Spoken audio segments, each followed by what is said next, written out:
알고는 싶은데 읽기에는 바쁜 우리를 위한 독서 대행 콘텐츠 직독잡설 시작합니다.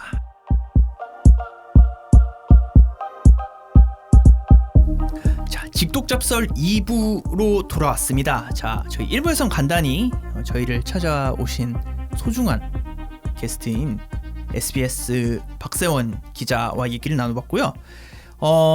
일단 저희 2부와 3부에서는 예고를 해드린 대로 책을 이제 박 기자가 가져오신 책에 대해서 얘기를 해볼 건데, 자, 오늘 일단 들고 오신 책이 뭘까요? 제가 오늘 들고 온 책은 서운국 작가의 행복의 기원이라는 책입니다. 자, 이 행복이라는 키워드는 사실 모든 사람이 한 번씩 고민해봤을 주제라고 생각합니다. 저는 이 책을 처음 읽을 시기가 지난해 말 정도부터거든요. 근데 지난해 말부터 지금까지 되게 대부분 행복한 네. 상태를 유지하고 있다라고 생각을 하고 쉽지 있어요. 않은데. 그러니까 진짜 쉽지가 않은 거예요.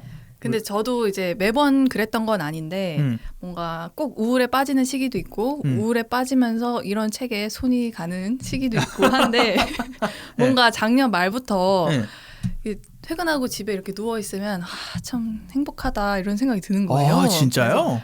이런 사람이 많지 않다고들 많이 하잖아요. 그러니까요. 근데 이런 게 좀 이상하다라는 생각이 스스로 드는 거예요. 그래서 뭐 내가 누가 봐도 행복할 만한 삶을 살고 있다고 볼 수도 있지만 또 아닐 수도 있잖아요. 그렇죠. 그래서 나는 왜 지금 행복하지? 라는 의문이 들게 되면서 이 책을 읽게 됐어요. 그래서 내가 왜 행복한지를 정확히 알면 그 행복의 원인을 알게 되면은 또 다시 행복한 상태로 언제든지 돌아올 수 있지 않을까라는 생각을 하게 되면서 이 책을 읽게 됐습니다. 나는 왜 행복한지에 대한 탐구 결과가 이 책이다라는 거네요.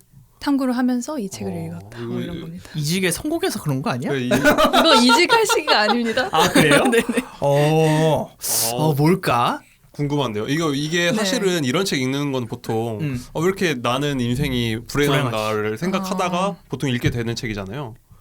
이게 너무 놀라운 구절이 작년 말부터 침대에 누워 있으면 행복하다고 생각을 했던 게 되게 시적인데 어떻게 그러지? 근데 가끔 그러지 않아요?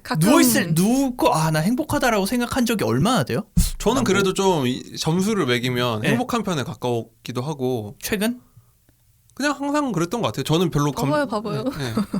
내가 불행하게 사는 거야? 제 고양이도 있고 시로도 있고. 그렇죠. 고양이를 딱 키우면 또 누워서 시로랑 같이 있으면은 이게 인생의 행복이구나를 느끼게 되기도 하고. 인간이 별게 없어요. 그냥 따뜻하고 맞아요. 부드러운 거 만지고 달콤한 거 먹고 하면은 행복해지는 건데. 그렇구나. 그래서 그런 행복에 대해서 성찰을 해보셨다, 박 기자는. 그렇죠. 그래서 성찰을 해보니까 그렇게 누워서 생각할 시간의 여유 그리고 뭔가 또 제가 취미를 좀 제대로 찾았고 또 규칙적인 생활을 하고 있고 또 직업적인 만족도가 그때 좀 올라갔을 때였어요. 그래서 그런 것들이 행복의 원인이구나라는 생각을 하게 된 거죠. 제가 누워서. 취미가 뭐예요? 취미가 취미 맞는 취미를 찾았다는 게 뭐예요? 취미가 뭐예요? 그러니까 취미가 제가 그 몸이 항상 안 좋고 몸이 잘 붓고 항상 어디가 아팠었거든요. 제가 나네? 입사했을 때. 네. 근데 그런 것들이 어떻게 해도 해결이 되지 않는 거예요. 돈 들여 마사지 받아도 해결이 되지 않고. 그래서 한 몇 년 전부터 필라테스를 시작을 했거든요. 몇 년 전부터. 근데 필라테스를 1년 정도 했는데 뭐 크게 나아지진 않았어요. 그죠. 네, 그렇겠지. 아니 뭐 필라테스가 막 엄청나게 드라마틱한 네네. 변화가 그치. 일어나는 그렇다고 운동은 아니니까. 그렇죠. 그러고서 요가를 한번 해봤어요. 근데 요가를 하면서 요가가 운동이기도 하지만 그게 약간 요가를 하면서 약간 명상을 할 수 있는 그런 좀 효과가 있거든요. 그래서 그러니까 좀 그 요가를 하는 시간 동안 저 자신을 되게 돌아볼 수 있는 그런 것들이 생기는 거예요. 멘탈 케어가 되대. 그러니까 네네네. 몸이 아파서 시작된 건데 하다 보니까 멘탈 케어로 행복을 찾았다. 이거 왜 뜬금없는 결말인가? 근데 그러면서 제가 또 요가에 대한 책을 막 읽다가 뭔가 일단 책을 찾아보는 성격인가 보다. 모든 책을 찾는데 이야. 그러다가 요가를 하다가 이제 회사의 일정상 그 요가 수업을 계속 갈 수가 없는 거예요. 그래서 평생 약간 해보고 싶었던 요가를 하다 보면 유연한 사람들이 그렇게 부러운 거예요. 그래서 발레를 한번 시작해보게 됩니다. 이게 다 사람들이 비슷한 거 한다 보면. 우리 동기 중에도 발레하는 친구 있잖아요. 그렇죠. 저희 최종 종착지 약간 그런 느낌이에요. 발레하는 동기가 한둘이 아니에요. 제 주변에 발레하는 사람 많더라고요. 그러니까 요새 많죠, 그렇죠. 근데 그 저희 입사 동기 중에 JTBC에 있는 동기는 그냥 발레를 하려고 발레 학원을 3개를 끊어놓고 지역마다 그래서 그 저희 기자는 돌아다니는 직업이니까 퇴근하는 장소에서 가장 가까운 발레 학원으로 간대요. 그니까요. 그럼 정말 대단하신 분이에요. 발레 푸어 아니에요? 발레 푸어. 발레 푸어. 저는 그 돈은 안 돼서. 저 옛날에 인턴 기자 할 때 인턴 시절에 인턴이니까 최저 시급 주잖아요. 그죠. 제 동기가 여자였는데 필라테스를 한 달에 거의 한 100만 원 쓴다는 거예요. 야, 필라테스. 근데 자기는 그게 인생 행복이라서 포기를 할 수가 없다는 거예요. 내가 또 진짜 제가 그때 그 친구한테 필테 푸어라고 그랬거든요. 필라테스 푸어라고. 근데 그게 이제 운동이 인생의 행복에 엄청 중요한 것 같긴 해요. 맞아요. 근데 그래서 그런지 그러니까 내가 이거를 계속 지금 박서영 기자를 그래도 안 횟수가 뭐 물론 4년 정도 되죠. 4년 5년인데 뭐 그 사이에 뭐 엄청 많이 만나지는 않았지만 이상하게 오늘 녹음하는데 약간 그 영화 한겨레 20일에 김혜리 기자 있잖아요. 영화 전문 기자. 누군지 모르는구나. 아니 근데 되게 차분해. 약간 오후에 그 저녁 라디오 DJ 감성에 되게 차분하고 조용하게 목소리가 나와서 전문가시잖아요. 이게 업계 사람이니까. 이렇게 하면은 욕 먹습니다. 그래서 많이 힘듭니다. 리포팅은 리포팅을 이렇게 하면은 너의 리포트가 너무 슬프다. 그렇죠. 약간 방송 리포트는 전쟁 난 것처럼 하잖아요. 엄청 급박하게 하잖아요. 오디오실에서 굉장히 힘듭니다. 그래요? 네. 근데 되게 그 차분하게 듣기가 너무 좋아서 이게 내면의 평화를 찾아서 그런가 싶었는데 또 그건 아닌가. 내면의 평화를 좀 찾았죠. 요가를 통해서 찾은 다음에 발레를 하면서 운동이 되게 재밌게 느껴지는 거예요. 제가 운동 굉장히 싫어하는 사람이었거든요. 저는 나도 발레를 해야 되나? 근데 자기에게 맞는 뭐가 있을 거예요. 인생의 불행을 굉장히 많이 느끼는 입장에서 좀 한번 찾아봐요. 발레라도 한번 해봐. 남자도 그 빌리 엘리어트 봤죠? 그러네요. 네. 여기는 광산이 아니니까 충분히 응원합니다. 그래 나를 막을 사람도 없다. 뭔가 맞는 게 있을 거예요. 저도 여기서 그 보태면은 그 하고 있다고 했잖아요 운동. 그걸 제가 무료 체험 일주일권이 있어서 그걸 끄는 거고 저번 주에. 근데 지금까지 매일 갔어요. 매일 하루도 안 쉬고 왔고. 그래요? 근데 진짜 하면 너무 힘들거든요. 아침에 일어나기 싫어요. 죽을 것 같아가지고 가면은. 근데 진짜 그거 할 때 너무 격렬해서 아무 생각이 안 나거든요. 근데 그럼 45분이 끝나 있어요. 근데 그럼 엄청 상쾌해. 그거 끝내면은. 근데 제가 헬스 끊어놓고 맨날 안 가거든요. 귀찮아가지고 재미없어가지고. 근데 그거 해보니까 왜 못 그만두는지 알겠더라고. 그거 계속 가게 되더라고요. 그래요? 네. 그러니까 이런 식으로 그러면은 그것 때문에 행복하세요? 엄청 근데 그게 기여를 많이 해요. 사람이 힘이 넘치게 한다 그래야 되나? 힘 빼면은 힘들 것 같은데 오히려 그걸 해야지 힘이 나는 것 같아요. 그렇죠. 그걸 하면서 좀 생각도 비우고 왔다 갔다 하면서 몸이 움직이니까 오히려 더 활력이 생겨요. 그리고 전 사람들이 아둥바둥 하는 거 보면은 다 열심히 사는구나. 다 정말 대단하구나 이러면서. 진짜. 그렇구나. 이런 식으로 저만 뭔가 불행한 사람이 된 것 같아가지고 좀 찝찝한데. 근데 저는 처음에 아까 너무 행복하다 그랬을 때 그 생각했어요. 기자들이 제일 행복한 순간이 이거예요. 마감을 방금 했고 내일 메모가 있고 이번 주 정보 보고거리가 딱 있다. 이러면 진짜 행복하거든요. 그렇죠. 모든 게 완벽한 모델 거지. 워킹하면서 회사 걸어다닌단 말이에요. 진짜. 나는 당당하다. 완전 나는 이제 당당하다. 근데 그때 행복감이 진짜 엄청난데 근데 그게 아니라 행복을 다른 데서 확실히 찾으셨다는. 그렇죠. 그러니까 이거를 직업이랑 행복이랑 연결시키면 꽤 그러니까 그 직업이랑 자기 행복을 동일시하게 되면은 조금 불행해지는 거 아닌가 싶기도 하고 왜냐하면 직업은 항상 업앤다운이 있을 수밖에 없잖아요. 맞아요. 회사에서 항상 행복할 수는 없으니까. 근데 그런 식으로 뭐 외적으로 찾으면 행복한 건가 싶기도 하고 근데 대본에 요새 다들 어때요? 행복하신가요?라고 박 기자가 적어주셔가지고 언제 좀 행복하다 느끼냐. 상원 씨는 몇 어때요? 1점부터 10점까지로 하면 몇 점 정도 같아요? 지금? 인생이요? 네. 5점이 중간점이야. 3, 4? 너무 낮는데? 근데 항상 저렇게 말해요. 그래요? 그러니까 현대인들이 그렇다니까 제가 아니요 특별히... 현대인이 그런 게 아니에요. 아니에요. 내가 네네네. 아니에요. 제가 오늘 신한은행에서 낸 보통 사람들이 어떻게 사는가 뭐 보고서를 냈어요. 신한은행. 그 얼마 전에 기사도 많이 나왔잖아요. 뭐 맞아요. 봤을 건데 금융 출입이니까 10,000명을 대상 설문조사라는 조사인데 그거 보고 좀 놀랐어요. 의외로 행복하다는 사람이 한 70% 되더라고요. 그러니까 우리는 물론 기사 쓰는 사람들은 온 세상 불행한 얘기만을 모아서 기사가 되는 거지만 의외로 사람들이 행복한 사람들이 70% 이상이더라고요. 그러니까 행복한 평균으로 치면 7점에 딱 그 정규분포 가운데 가 있더라고요. 의외다 근데. 진짜 의외였어요. 저는 인터넷만 보면 온 세상이 불행한 것 같지만 저희 같은 사람도 많아요. 그렇죠. 그렇군요. 윤상원의 7점을 응원합니다. 이 에피소드가 다 끝나고 나면은 저도 이제 그 행복 점수가 한 7점 정도로 올라가지 않을까. 그렇죠. 그러네요. 어쨌든 그러면 이 행복에 대한 얘기를 좀 들어가 보기 전에 이걸 쓴 작가분이 어떤 분인지 좀 궁금해. 이 서은국 작가? 네네. 서은국 작가인데요. 이 작가가 연세대학교 심리학과 교수래요. 그래서 연세대를 졸업하고 미국에서 행복 분야를 연구하고 있는 교수 지도를 받았다고 해요.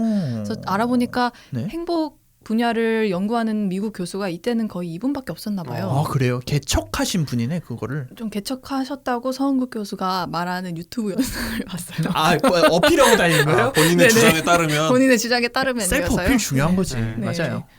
그래서 이 교수가 쓴 논문들이 뭐 행복 측정 보고서에 뭐 참고 자료로 쓰이기도 하고 한다고 합니다. 그러면 그 약간 부탄 사람들이 세상에서 제일 행복하다 이런 지표를 측정할 때도 서 교수님의 그 지표가 참고가 되는 거예요? 그럴 수도 있겠죠. 모른다는 거지. 잘 모르겠어요. 그 부탄 얘기가 나와가지고 말인데 그 부탄 전 세계 행복한 나라로 엄청 유명하잖아요. 그죠. 근데 그게 왜 그렇게 높게 나온 줄 알아요? 왜요? 옛날에 그 유선 전화로 조사를 했대요. 근데 부탄에 유선 전화 있는 사람은 거의 왕족 귀족급밖에 없었대요. 그러니까 표집이 잘못된 거지. 그지. 역시 통계의 중요성. 네. 그 통계에 오류가 있는데 그냥 그대로 갖다 썼다고요? 그거 보도 자료 그대로 내고 그대로 기사 되니까 그냥 알려주는 거죠. 진짜 그건 너무하다. 근데 뭐 그러고 나서 그래서 부탄 행복도가 떨어졌다 이런 기사는 언뜻 제목만 읽어보면 뭐 SNS를 하면서 뭐 그랬다. 근데 그것도 약간 가짜 뉴스일 가능성이 높아요. 제가 봤을 때. 왜요? 아니 그 근거 못 보지 않았어요? 근데 주로 그런 얘기들은 거의 가짜 뉴스거나 틀린 경우가 많더라고요. 뭐 그렇긴 해요. 근데 저도 제목만 쓱 훑고 지나갔는데 아무튼 이런 식으로 뭔가 통계 지표, OECD에서 통계 지표를 제공할 정도로 행복이라는 분야에서는 좀 권위가 있는 교수님이다. 네. 뭐 연세대학교에서 행복의 과학이라는 강의를 한다고 하세요. 근데 이게 굉장히 인기가 많다고 본인이 말씀하시더라고요. 본인이 셀프 어필한 거를 그대로 여과 없이. 네. 이 수업 어려울지 궁금하다. 쉬울지 어려울지 궁금하다. 네, 궁금해요. 어떤 이야기를 하실지. 시험 엄청 어렵게 내면은 행복의 과학인데 역설적이잖아요. 성적을 받으니 고통에 빠뜨리는 그런 거. 뭐 교양 강의인가? 교양 강의일 수 있겠죠? 교양일 것 같아요. 네. 근데 왜 갑자기 그 생각이 드네요. 뭐 막 그 마지막 강의 같이 막 진짜 엄청나게 유명한 사람들이 다 들으러 오는 그런 강의인 것 같기도 하고. 근데 제목만 보면 되게 강의 제목이 이쁘고. 그렇죠. 구미가 당기는 그런. 그렇군요. 근데 그러면 이분이 책에서 얘기하는 행복이란 뭔가요? 뭐 조건이라던가 이런 거를 좀 소개를 좀 해주세요. 이 책은 인간이 왜 행복을 느끼는지 또 우리가 봤을 때 외적으로 모든 조건을 갖춘 사람들이 왜 더러 행복하지 않은지 이런 이유를 탐구를 합니다. 이게 어떻게 보면 되게 많이 들어본 말이잖아요. 그렇죠. 외적인 조건을 모두 갖춘 연예인들도 행복하지 않고 이런 경우들이 많으니까. 근데 막상 읽어보면서 행복이 무엇인지 좀 깊게 성찰해 보게 되더라고요. 그래서 되게 이런저런 되게 과학적이고 논쟁적인 주제들도 다루고 있는데 이런 내용들은 3부에서 얘기해보면 어떨까 싶고요. 근데 이 외적인 조건을 갖춘 사람들이 행복하지 않은지에 대한 이유를 근데 저도 사실 항상 그런 생각을 하는 게 부자들은 행복할까? 뭐 예를 들어서 그렇죠. 우리가 항상 뭐 부자들은 행복한지에 대한 질문을 던지면 가장 대표적인 예시가 그 삼성 이건희 회장의 딸 따님이 그쵸. 미국에서 돌아가셨잖아요. 네네. 근데 그래서 그런 걸 보면서 물론 이제 그 불미스러운 일로 돌아가신 거긴 하지만 그런 걸 보면서 삼성의 딸도 행복하진 않을 수 있구나 이런 얘기들을 많이 그때 어른들이 되게 많이 하셔가지고. 그러니까 그게 통계적으로는 뭐 소득이 높은 사람들이 행복도가 높긴 하지만 그렇지 않은 사람들은 반드시 나오죠. 뭐 연예인들도 그렇고 사실. 그러면 이제 박 기자는 약간 이것에 대해서 어떻게 생각을 했던 거예요? 그러니까 저도 제가 그 행복하다고 느낀 것도 뭔가 제 조건이 엄청 달라진 건 아니었는데 행복하다고 느낀 그 감정만 달라진 거잖아요. 조건이 바뀐 건 아니었어요? 네네. 그때 이직을 했던 것도 아니었고 신기하다. 네, 그런 상황이어가지고 왜 그런가에 대해서 되게 생각을 많이 해보게 된 거죠. 그래서 이 책에서 말하는 거는 우리가 무엇이 되는 것에 대해서 되게 눈을 두고 살고 있지만 정작 행복이 담겨 있는 것은 어떻게 사는지에 대한 거라는 거예요. 그래서 이게 모든 게 마음먹기에 달렸다라는 생각이 들기도 하지만 이게 뭔가 무엇이 되기 위해서 노력한다기보단 여기 지금 있는 상황에서 어떻게 살지를 본인이 좀 결정하고 그런 것들에 대해서 좀 생각해보게 되는. 네. 약간 교수님 1강에서 네네네. 아 이거 뭐야? 이거 뭐야 싶긴 하죠. 드랍각인데. 드랍각인데 이거 뭐지? 근데 맞아요. 너무 당연한 얘기 아니에요? 그러니까 뭐 좀 뭐를 그 추구하지 말고 그냥 있는 것에 맞아요. 만족하라 뭐 이런 거 아니에요? 그러면? 그러니까 추구는 하는데 인간 대부분이 미래에 목매고 사니까 지금 있는 거에 뭔가 행복감을 그쵸. 느껴야 행복하다 이 얘기 아니에요? 현재에 만족하라. 네. 그러니까 현재에 도 만족하라는 거지. 뭐 노력을 하지 말라는 건 아니잖아요. 나도 할 수 있는 얘기 만족할 아니야? 걸 찾아보라 이런 거죠. 아니, 여기 나오잖아요. 비커밍이 아니라 비잉에 집중하라. 이래야지 교수님이 되는 거예요. 영어를 써야 되는구나. 이렇게 용어를 한번 해줘야. 워딩이 딱 나와야지. 그래요. 비커밍보다 비잉으로 비잉이 되는 게, 그러니까 무엇이 되는 게 중요하다 이런 말인 건데. 네.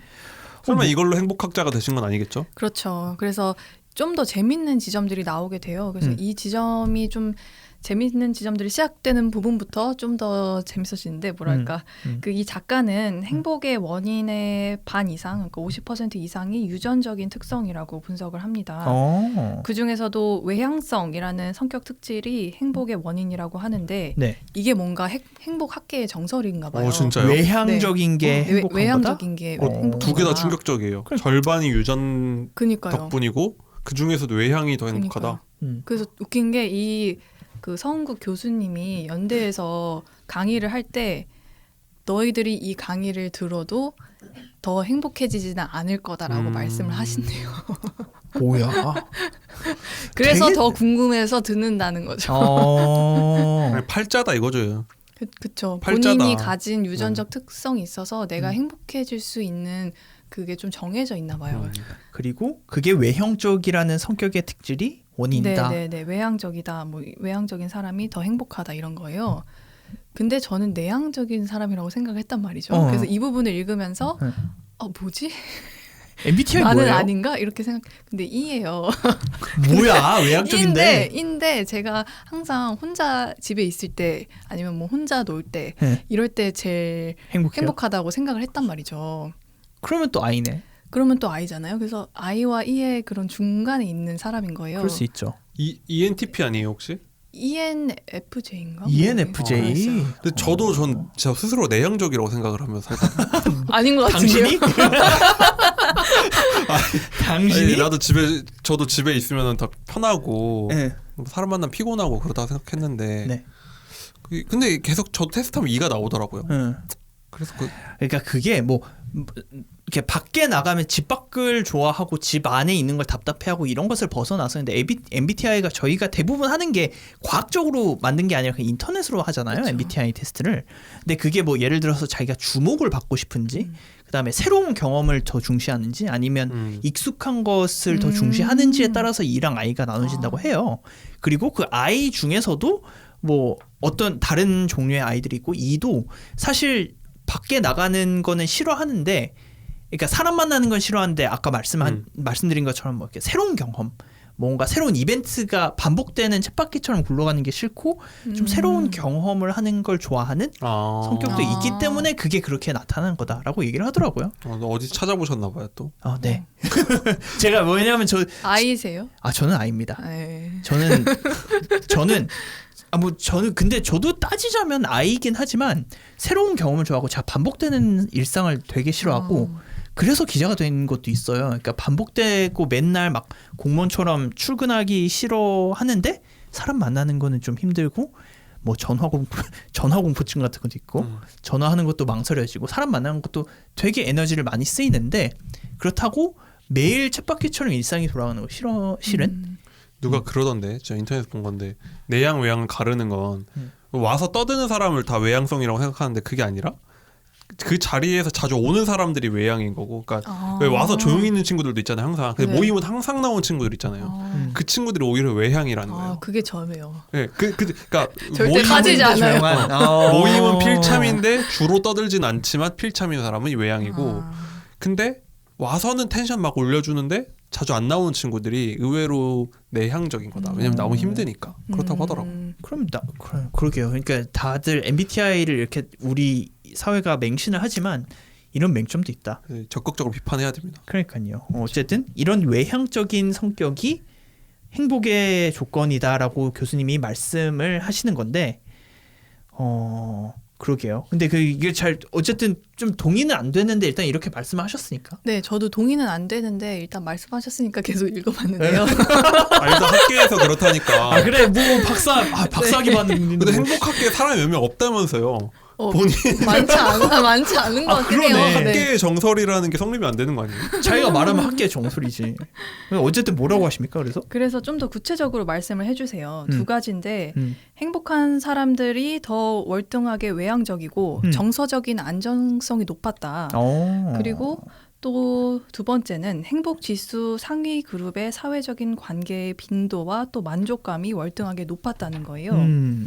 그래서 뭔가 행복한 사람들은 타인과 보내는 사회적인 시간이 절대적으로 많았다고 하고, 내향적인 사람들도 혼자 있을 때보다 막상 누군가와 함께 있을 때 더 높은 행복감을 느꼈다고 합니다. 그럼 정리하면은 일단 네. 행복한 분들은 더 외향적이고 안정성이 높다. 근데 이건 네. 사실 동의한 것 같고. 네. 거기인데 좀 사회적 관계가 활발한 분들이 행복하더라. 네, 그렇죠. 이거 약간 얘기예요. 인간은 사회적 동물이다라는 그쵸, 그런 명제를 맞아요. 그냥 좀 풀어 쓴 거라고 볼 수 네, 있겠네요. 네, 네, 네. 결국 인간을 만나야지 행복하다. 그러니까 그 뭐 관계가 좋아야 행복하고. 아무리 내향적인 사람이라도 사람을 만나야지 이제 뭐 살 수 있듯이. 그러니까 네. 뭐 로빈슨 크루소나 이런 사람들이, 아니면 뭐 저기 뭐야 그 윌슨, 그 영화 이름 뭐죠? 윌슨? 그게 뭐죠? 배구공. 크루소, 로빈슨 크루소. 예? 윌슨 배구공 이 사람아. 로빈슨 크루소잖아요, 윌슨 그게. 배구공? 알 것 같아요. 그 왜 윌슨 배구공 이렇게 그러니까 로빈슨 크루소잖아요. 로빈슨 크루소 아니에요. 무슨 말도 안 되는 소리 하고 있어 진짜. 그거 옛날 그거구나. 로빈슨 크루소는. 그거 맷 데이먼이 주연한 영화인데. 맷 데이먼? 아니요, 맷 데이먼 말고 캐스터웨이? 잠깐만. 캐스터웨이야. 캐스터웨이 맞나요? 그리고 그 주연이 그 유명한 아저씨인데. 그러니까 누구죠? 어떻게 그 명작을 그 얼굴은 아는 분인데 나랑 아는 사람인. 톰 행크스. 톰 행크스. 정말 진짜 이렇게 분인데. 교양이 없어서야. 윌슨은 아는데 톰 행크스를 모르네. 네. 그러게 말입니다. 그러면 안 된다. 근데 결국은 그러니까 이게 약간 근데 그런 생각도 드는데, 사회적 관계, 그러니까 행복한 사람이니까 사람을 열심히 편하게 만나는 건지 만나서 행복한 건지 좀 헷갈리긴 하네요. 그래서 저도 되게 집순이라서 혼자 누워있을 때 행복하고 그렇게 생각하면서 살았거든요. 그래서 쉬는 시간이 있을 때마다 거의 혼자 있는 그런 사람이어가지고 또 약속 취소되면 그렇게 기쁠 수가 없고 그런 사람이어가지고. 그렇죠. 맞아요. 근데 또 그게 아닐 수도 있겠구나라는 생각이 이걸 읽으면서 드는 거예요. 막상 새로운 만남이 주는 즐거움이 있지 않을까라는 생각이 들었던 게, 제가 그 취미로 했던 발레 말고도 그 당시에 막 별걸 다 했어요. 뭐 했는데요? 막 그 화실에 가서 그림 그리고 이런 것도 했단 말이에요. 야, 진짜 다양한 경험을 많이 하셨네. 인사들 하는 거 다 하셨네요. 그러니까. 근데 제가 되게 쉴 때는 집에서 누워서 자고 뭐 이런 걸 좋아하는데, 그 힘든 몸을 이끌고 가서 화실에서 그림 그리고 선생님이랑 얘기하고 하니까 오히려 더 뭔가 이렇게 업되는 거예요. 그래서 내가 그런 사람이 아닐 수도 있겠다라는 생각을 하게 됐어요. 근데 이게 오늘 좀 아까 그 신한은행 그 보고서 얘기했잖아요. 근데 거기 보고서에서 저가 오늘 그걸 읽고 왔거든요. 그냥 앉아서 그냥 읽다 왔는데 재밌는 게 행복도 최상부터 최하위 5개 군을 나눠서 소비를 어디를 하느냐 분석해 놓은 게 있거든요. 그러니까 최상이랑 최하랑 예를 들면은 뭐 교통비, 공과급, 통신비 이런 건 똑같아요, 거의. 의외로 똑같은데, 그러니까 당연히 좀 소득 높은 분은 최상이긴 한데, 최하가 가장 적은 게 뭐냐면 그 모임 회비, 여가비, 그리고 교육비를 제일 안 쓴대요. 행복도가 그래요? 낮은 분들이. 그러니까 사회적 관계랑 관련된 지출을 안 하는 거예요. 어머. 그러니까 이게 물론 뭐가 선우인지는 알 수 없지만 돈이 없어서 그런데 못 나가서 불행한 건지 불행하니까 그런 거 안 나가시는 건지는 모르지만 여기서 실제 데이터가 그래요. 그 최상위군이랑 제일 차이 나는 게 취미, 여가, 모임, 회비, 교육비예요. 봐, 이게 그러면 서은국 교수가 맞는 거가 되는 거예요. 그러니까. 아 그래요? 여기서 하시는 말이 네네. 행복한 사람들은 경험을 사는 지출이 많고 맞아. 불행한 사람들이 물질 구매가 많았다고 합니다. 그러면 경험 구매랑 뭐 물질 구매가 어떻게 되는 거예요? 그러면? 경험은 그러니까 뭐 내가 어떤 것을 경험하고 사회적인 행동을 하고 이런 경험을 말하는 거죠. 화실을 가고 화실을 뭐 가고 운동을 배우고 운동을 배우고 이런 것들을 얘기하는 거고 물질 구매는 옷을 사고 뭐 그런 걸 얘기하는 거죠. 오케이. 직장인들이 맨날 스트레스 받을 때 네. 누워서 쇼핑하다가 자잖아요. 그렇죠. 근데 폰으로 그게 이렇게 맞아요. 그게 또 막 엄청 행복하진 않잖아요. 그렇죠. 살 때만 되게 그쵸. 쾌감이 확 오고. 뭐 명품 가방 하나 사면 1년치 발레 그거 나올 거잖아요. 그렇죠. 그러니까 그거 두 개 값은 똑같을지 몰라도 행복도는 1년치 발레가 더 그렇죠. 높다는 거죠. 그렇겠네요. 그거 왜냐하면 물질을 사는 소비는 뭐 금방이다. 그러니까 잠깐이고 이제 나중에 카드값에 대한 걱정이 스트레스가 더 크다 이렇게들 얘기를 하니까. 근데 두 분은 행복하시다고 했으니까 그러면 경험 소비를 많이 해요? 저 그 운동 가는 걸 하고 저는 근데 물건을 별로 안 사요 확실히. 아 그래요? 네, 별로 사고 싶은 것보다는 맨날 집 가면 쿠팡 뭐 있던데? 그거는 살려고 하는 거지 진짜 그 먹고 살려고 하는 거죠. 맨날 쿠팡 그 배달 남국민 씨 집 가면은 그쵸. 그거는 먹어야 되니까. 먹고 살려고 하는 거죠. 혼자서 1인 가구니까. 그리고 저 혼자 삽니까? 1인 1묘 가구니까 그래요? 시루 먹을 것도 시켜야 되고 오케이. 그런 거긴 한데 네?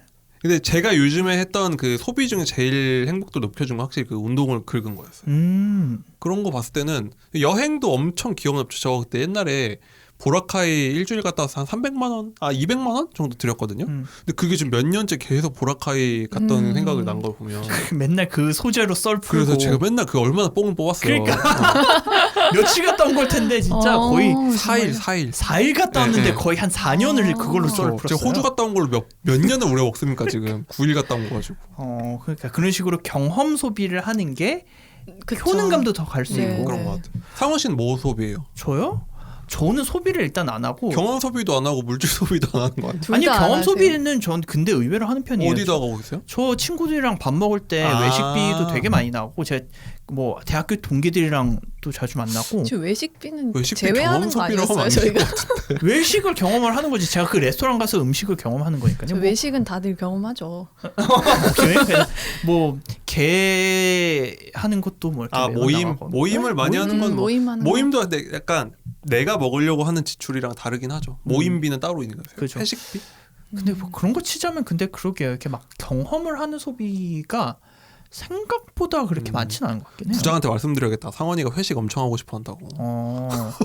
가서 말씀드리세요. 들어올 수 있으면 들어오세요 한번. 근데 아마 뭐 코로나 시국이니까 또 뭐 그런 뭐 회식을 안 해서 그런 걸 수도 있고. 그렇죠. 근데 의외로 회식을 한 번씩 진짜 가끔 가다가 한 번씩 뭐 점심 회식 재밌을 것 같긴 해요. 진짜 가끔 하면은 괜찮은 맛있는 소고기 먹으면 괜찮아. 맞아요. 소고기 사주는 회식. 삼겹살 먹으면 좀 아쉬울 수 있어. 알겠습니다. 어쨌든 정리를 하자면은 이 경험을 소비를 하는 게 행복에 더 맞아요. 그리고 그러니까 그 외향적인 그 측면에서 더 행복을 높일 수 있다라는 얘기. 네네. 설득력 있네요. 설득력 있고 저를 돌아봤을 때도 맞는 말이다라는 생각이 들더라고요. 그럼 같은 돈을 지출할 때 고민을 잘해야겠네요. 차라리 경험에 쓰는데 쓰는 게 더 좋은 거네요. 네, 그런가 봐요. 그러니까 요즘에 청소년들 사이에서 유행하는 게 명품 사기 유행인데 그 명품이 막 그런 에르메스 샤넬 같은 명품이 아니라 그 10대를 타겟팅한 그 약간 세미 명품이라고 해야 되나? 뿌띠 명품 같은 것들이 많대요. 근데 그 청소년들 그걸 사서 엄청 인기가 많다는 거예요. 그러니까 명품이라고 해도 티셔츠 막 이런 거 30만 원 막 이런 거 예를 들면 그러니까 명품은 아니지만 티셔츠가 30만 원이야 하니까 10대들 사이에서 명품인데 그걸 엄청 많이 산다는 거예요. 그러니까 아이들은 이걸 어떻게 뭐 경험이라는 소비를 할 수가 없잖아요. 보통은. 그러니까 그걸 바로바로 물건을 사가지고 행복감을 느끼려는 것 같은데 부모님들이 그런 걸 이제 좀 경험으로 바꿔주는 게 좀 도움이 될 수 있겠네요. 부모 입장에서는. 그렇죠. 가능하면은. 그러네요. 근데 아이들이, 그러니까 특히나 학생들은 경험의 소비를 하기에 되게 좀 어렵죠. 어렵고 부모가 더 많은 걸 투자해줘야 되니까. 그러니까요. 그리고 근데 하다못해 뭐 이렇게 고궁이나 미술관 같은데 가는 거에 지출하는 것도 경험이긴 한데 그런 거에 지출하는 학생들이 얼마나 될까 싶긴 해요. 우리나라 학생들은 학원 가기도 바쁘고. 학원 갈 그렇죠. 시간에. 그래서 그 공허함을 뭐 게임 아이템을 그쵸. 산다거나 뭐 아니면 진짜 남궁 씨가 얘기했던 것처럼 뭐 명품을 산다거나 그쵸. 그런 식으로 요즘 하는 것 같아가지고 그래서 행복감이 낮아지는 건가? 왜냐면 에버랜드 하러 갔다 오는 거 대신 나이키 신발 하나 사준다든지 그러니까. 뭐 그런 식으로 하는 거죠. 그런 식으로 좀 소비의 성향이 바뀌는 것도 이제 성국 교수에 따르면은 행복의 영향이 있을 수도 있겠네요. 그러면은 뭐 이런 행복에 대해서 그냥 교수님이, 그러니까 성국 교수가 약간 어떤 방식으로 살아가는 게 더 행복하다라고 이렇게 좀 딱 얘기해 주는 건 있나요? 그래서 여기서 말하는 거는 친사회적이고 또 사람과 어울리고 그러면서 경험을 쌓는 것, 이런 세 가지 키워드를 중심으로 살아가는 사람들이 보다 더 행복하다라고 이야기를 합니다. 여기다가 좀 개인주의적인 문화 있잖아요. 타인들을 과도하게 생각하지 않는 그런 문화라는 특성까지 더해지면은 많이들 행복하다고 합니다. 너무 의식하지 않는다. 네, 근데 이런 문화적인 특성이 한국에서 잘 실현되지 않는 게 좀 문제긴 하지만요. 네, 그래서 또 이런 것들을 종합을 해보자면 저도 성찰해 본 결과 좀 운동을 나가는 횟수가 늘고 또 친구들도 자주 만나고 또 막 온라인 모임 뭐 이런 별거 다 했어요. 이런 것들 하면서 온라인 모임 뭐 했어요? 제가 그 책발전소 북클럽이라고 북클럽을 나가요? 북클럽을 하는 그 김소영 아나운서가 하는 그런 게 있어요. 아. 그래서 이게 한 달에 한 번씩 책을 배송해주는 그런 당인리 시스템이에요. 발전소에서? 네네네. 그래서 그거를 한 다음에 그 한 달에 한 번씩 마지막 날쯤에 유튜브에서 김소영 아나운서랑 그 작가가 나와서 이야기를 하고 그걸 읽은 사람들이 유튜브 댓글을 남겨요. 근데 그게 되게 좋아요. 우리도 그런 거 해야 되겠다. 그러니까 우리도 그런 걸 해야 되겠구나.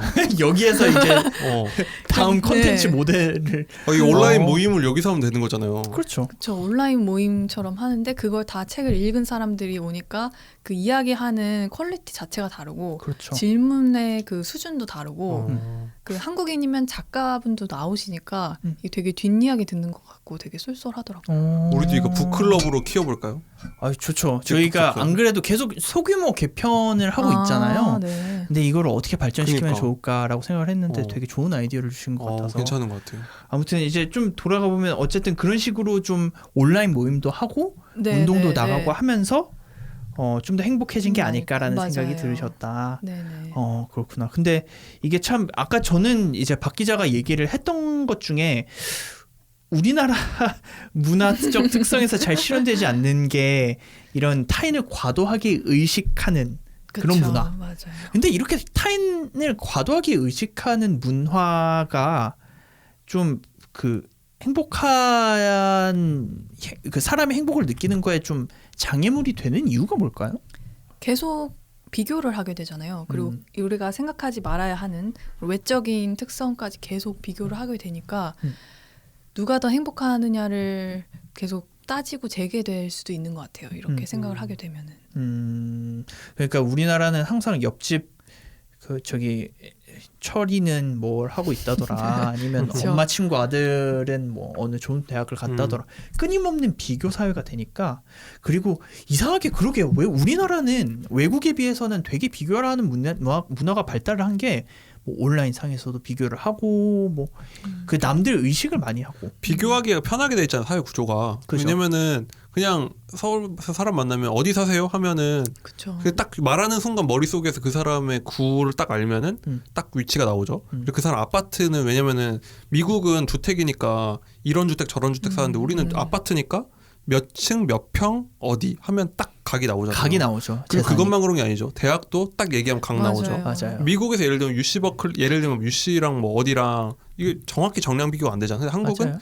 얘기하는 순간 몇 등인지 딱 나오고 뭐 기업도 그렇잖아요. 뭐 심지어 저기 뭐 저는 IT 기업들도 다 그런 게 있고. 맞아요. 그러니까 비교하기 너무 잘 돼 있어요 사회가. 그리고 애초에 줄 세우기가 너무 익숙한 그쵸. 그 세대, 그러니까 맞아요. 우리 환경이라서 교육이 자체가 되게 줄 세우기라. 물론 이제 그게 장점도 있고 단점도 있다고 얘기를 하지만 그런 문화 속에서 살아와 오기 때문에 더 행복하게, 이제 성우 교수님의 지표에 따르면 그쵸. 행복하기가 참 힘든 세상이다라는. 그리고 뭐 눈치를 많이 보는 거는 우리가 이제 직독잡설 시즌 1에서도 얘기를 했지만 쌀지난 국가라는 책에서 맞아. 우리가 눈치를 보는 사회가 뭐 이제 농사는 이제 협동을 해서 그 만들어가는 거기 때문에 그쵸. 사회 전체가, 우리 동네 전체 공동체가 다 참여하는 행위이기 때문에 씨를 뿌려서 그냥 농장마다 농사를 짓는 다른 이제 서양의 문화랑은 다를 수밖에 없다라고 얘기를 한 적도 있고요. 그렇죠. 우리 뭐 직장도 대기업들이 다 조직이 되어 있잖아요. 보면은 사실 언론사마저도 물론 해외도 다 데스크 있고 하긴 하지만 우리는 훨씬 좀 수직적인 딱 그 구조가 맞아요. 있고 그런 게 있는 것처럼. 그래서 약간 자기 내면을 잘 지키는 게 중요할 것 같아요. 되게 흔들리지 않게 누가 뭐라고 해도. 그렇죠. 근데 그게 말이 쉽긴 한데. 그러니까 유전이 50% 이상이라고 한 거예요. 맞아요. 아, 그래서 이게 이렇게 되는 타고난 게 그 되는 사람들이 있어요. 요가를 하세요. 요가를. 요가를 하라고요? 내면에 집중을 할 수 있습니다. 요가 요가를 어디서 하시면. 해요? 요가원의 남자분들도 꽤 아, 오세요. 그래요? F45 하시라니까요. 그거 들고 흔들고 하다 보면 진짜 정신이 없어요. F45 들어봤어요, 박 기자? 아니요. 제가 요 주변에 벌써 몇 명한테 제가 전파를 했거든요 이미. 그래요? 근데 제가 사회 다닌 지 7일 됐다고는 얘기 안 했는데 듣던 분들이 단점이 없다는 거 너무 좋다고. 아, 그래요? 네. 한번 해보세요. 근데 많아요. 지점 강북에도 많아요. 공덕에도 있고 광화문에도 있고. 광고 받은 거 아니에요? 업자신 아이고, 저 지금 돈 내고 등록하는데. 아무튼 근데 박 기자는 신문사에서 방송사로 옮기게 됐는데 네네. 또 좀 약간 그 내향적인 성격임에도 불구하고 이제 방송사로 네네. 옮기면서 편해진 거예요, 그러면? 근데 이게 편하다고 느낀 거는 제가 일에서 되게 안정감을 느끼면서부터 또 뭐 의미를 느끼면서부터이긴 한데 방송사로 옮기고 나서 좀 저는 제가 항상 내향적이고 앉아 있는 게 편하고 기자들 밖에 나가는 것보다 아유, 추울 때는 따뜻하고 이런 게 좋은 거다 이렇게 말씀하시잖아요, 다들. 그래서 그게 맞겠거니 했는데 막상 일해보니까 밖으로 나가고 또 막 선배들 또 후배들이랑 계속 얘기하고 뭐 이런 것들이 되게 에너지를 주기는 하더라고요. 그 당시에는 당연히 힘들지만 뭔가 다 하고 나면 밀려오는 그런 느낌이 되게 괜찮더라고요. 그렇구나. 그러니까 되게 내향적이라고. 근데 뭐 MBTI이긴 하니까. 아무튼 그거와 네, 별개로. 별개로. 근데 사실 좀 이렇게 같이 얘기를 하다 보면은 되게 내향적인 성격일 수도 있겠다라고 생각을 해서 처음에 방송사를 가는 게 되게 TV 앞에 설 수 있을까?